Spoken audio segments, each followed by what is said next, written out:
Hello WhatsApp guys, আসসালামু আলাইকুম। কেমন আছেন সবাই? আশা করি সবাই ভালো আছেন। যে যেখান থেকে আমার ভিডিওটা দেখছেন সবাইকে অসংখ্য ধন্যবাদ। আসলে ভাই আমরা হলাম গ্রামের মানুষ, কৃষিকাজ করতে হয়। তো এই যে ধান দেখছেন এগুলা আমাদেরই। তো যে বিলটা দেখছেন, এই যে বিল, ও অনেক দূর থেকে ধানগুলো আনতেছি আব্বুর সাথে। আব্বু বেঁধে বেঁধে দিচ্ছে আর আমি নিয়ে আসতেছি ধানগুলা।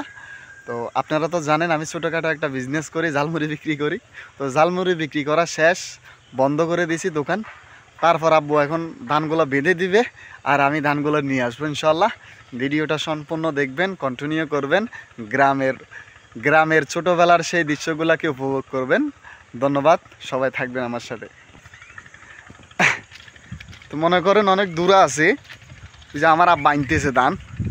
তো আমি যাইতেছি এখন, কারণ আমি তো দোকান খুলছিলাম, যার কারণে আসতে পারি নাই। তো আব্বুকে বলছিলাম আপনি সকাল সকাল বান্ধি এলান, তাইলে আমি টানা শুরু করুম, তাইলে বেশিক্ষণ সময় লাগতো না।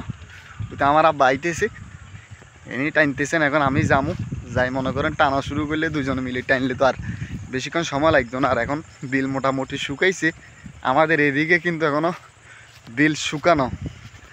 তো এই বিল না শুকার কারণে একটু সমস্যা হইতেছে। তো ইনশাল্লাহ দেখবেন আমি যাইতেছি গা। তো এই খেতের আইলে যাবো এখন, অনেক দিন পর।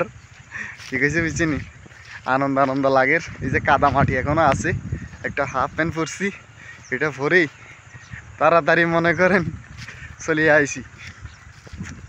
এই যে বিল, সবার বিল কিন্তু খালি হয়ে গেছে। হ্যাঁ, যে বিলটা দেখছেন পিছনে সবাই কিন্তু ধান নিয়ে গেছে। তা আমাদের ধানগুলো এখনও ফাঁকে না, যার কারণে আমরা আনতে পারি না। হ্যাঁ, আনতে পারি না।